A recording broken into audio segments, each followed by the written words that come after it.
오늘은 시편 62편 말씀을 통해서 하나님께 시선 고정이라는 말씀의 제목으로 함께 은혜 나누고자 합니다. 누구에게나 사람은 관심사가 있습니다. 대부분 관심사는 자신이 처한 환경 가운데에서 생겨나게 됩니다. 자녀를 양육하는 부모라면 당연히 자녀에 대한 관심이 클 겁니다. 사업을 하는 분이라면 당연히 사업을 어떻게 성공적으로 이끌 것인가에 대한 마음으로 가득할 것입니다. 지금 취업을 준비하는 분이라면 취업을 잘 준비하여 직장에 들어가는 것이 가장 중요할 것입니다. 이처럼 사람들은 모두 동일한 관심사로 살아가지 않습니다. 사람마다 다르고 다양하지요. 다양한 일들이 각자의 삶에 놓여 있기 때문입니다. 그런데 주님을 믿는 그리스도인으로 살아갈 때에 다양한 관심사가 하나로 묶여지게 되는 것을 볼 수 있습니다. 왜냐하면 하나님에 대한 관심은 누구나 동일하기 때문입니다.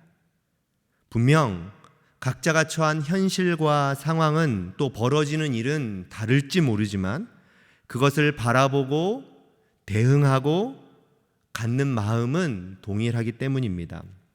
왜냐하면 하나님을 통해서 그 문제와 상황을 바라보고 해결하는 마음이 우리 그리스도인들에게 있기 때문이죠.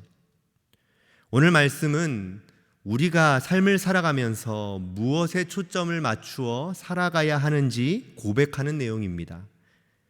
우리의 시선은 어디에 고정시켜야 하는지 첫 구절을 통해서 명확하게 말해주고 있습니다. 1절 말씀 제가 봉독해 드리겠습니다. 나의 영혼이 잠잠히 하나님만 바라며 나의 구원이 그에게서 나오는도다. 아멘. 우리는 모든 삶의 영역 속에서 하나님만 바라보아야 합니다.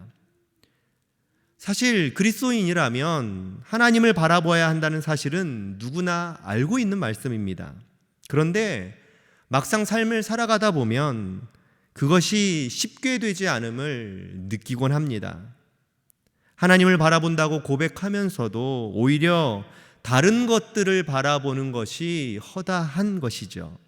그래서 시인은 하나님을 바라볼 때 기억해야 할 중요한 사실들을 이 말씀을 통하여 우리에게 이야기해 주고 있습니다. 저는 두 가지만 성도들과 함께 나누고자 합니다. 먼저 첫 번째는 잠잠히 바라보아야 한다는 것입니다. 여기서 잠잠이라는 말은 그 어떤 행동도 취하지 않는다는 말입니다. 보통 무슨 일이 생기면 우리는 어떻게 하죠? 그것을 해결하기 위해 분주히 움직입니다. 이런저런 방법들을 모색하고 찾아서 해결하려고 하죠. 오히려 잠잠히 있을 수가 없습니다. 마음에 불안하고 상황이 긴박하기 때문에 동분서주하는 것이 우리의 모습입니다. 그런데 시인은 무엇이라고 고백하죠? 잠잠히 하나님을 바라봐야 한다고 고백합니다. 왜 그럴까요? 왜 잠잠하라고 말하는 것일까요? 하나님께 더 집중하고 하나님께 시선을 고정시키기 위함이기 때문입니다. 잠잠히 하나님을 바라봤던 예수님의 모습을 통해서 우리는 더 확신할 수 있습니다. 예수님의 사역은 매우 분주했죠. 아침부터 저녁까지 눈코 뜰 새 없이 바빴습니다. 매일매일이 사건 사고의 연속이었습니다. 그런데 주님이 늘 빼먹지 않고 하셨던 것이 있죠. 매일 새벽 한적한 곳에 가셔서 기도하신 것입니다. 그렇게 하신 이유가 무엇일까요? 잠잠한 상황을 통하여 하나님을 바라보기 위함입니다. 우리가 살아가는 삶의 현장에서 잠잠한 곳, 잠잠한 때를 만드는 것이 매우 중요합니다. 특별히 이번 회복 부흥회를 마치면서 금광교회는 온라인 사역을 본격적으로 시작하기로 하였습니다. 그 중에 하나가 날마다 말씀을 함께 나누면서 여러분들에게 삶을 도전을 주고자 하는 은혜 충전소의 시간입니다.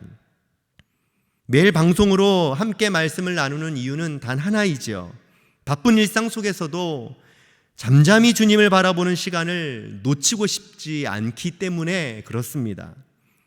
그것이 하나님을 향한 시선을 고정시키는 방법이기 때문입니다. 각자의 잠잠한 시간을, 장소를 만들어서 하나님을 바라보는 귀한 하루가 되시기를 주님의 이름으로 소망합니다. 두 번째는 오직 하나님만이라는 생각을 갖는 것입니다. 시인은 하나님만이라는 표현을 자주 사용합니다. 하나님만 바라라, 오직 그만이, 이런 표현을 통해서 다른 것에는 해결책이 없음을 고백하는 것이죠.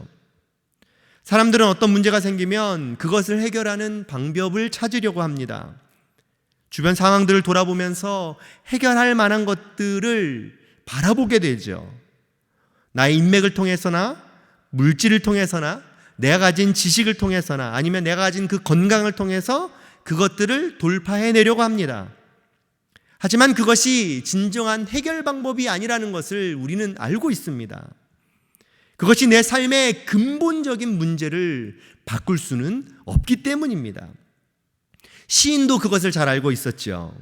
자기가 해보려고 엄청난 노력을 기울였지만 그것이 실패였음을 고백합니다. 10절 말씀입니다. 포악을 의지하지 말며 탈취한 것으로 허망하여지지 말며 재물이 늘어도 거기에 마음을 두지 말지어다. 시인이 의지하려고 했던 수많은 것들이 아무것도 아니다라는 고백을 하고 있는 것입니다. 재물도 포악도 탈취한 것도 결국 자신이 의지할 대상이 아니었다라는 고백을 하고 있는 것입니다. 오히려 시인은 11절에 이런 고백을 하고 있어요. 하나님이 한두 번 하신 말씀을 내가 들었나니 권능은 하나님께 속하였다 하셨도다. 오히려 시인에게는 세상에 있는 수많은 것들보다 하나님이 한두 번 하셨던 그 말씀이 나의 삶의 능력이 되고 소망이 된다라고 고백하는 것입니다. 이것이 무슨 의미일까요? 세상에서 대단한 것들도 결국 하나님의 한두 번의 말씀보다 못하다라는 것이죠. 다시 말해서 오직 하나님만이 내 삶의 구원자가 되시고 내 삶의 해결자가 되신다라는 고백입니다. 우리가 살아가면서 늘 잊지 않고 기억해야 할 마음은 하나님만이라는 생각입니다. 이 하나님만이라는 마음을 가지고 있다면 우리는 어떤 상황 속에서도 하나님을 바라보게 될 것이고 하나님이 우리에게 부어주시는 능력과 소망을 경험하게 될 줄 믿습니다. 사랑하는 성도 여러분, 오늘 하루 그 하나님만 바라보면서 걸어가는 복된 하루가 되기를 원합니다. 수많은 분주한 상황 속에서도 잠잠히 하나님만 바라보는 시간과 환경을 꼭 가지셔서 주님과 함께 기쁨으로 여러분들의 삶을 걸어가는 귀한 은혜의 하루가 되기를 주님의 이름으로 축복하고 소망합니다. 함께 기도하겠습니다.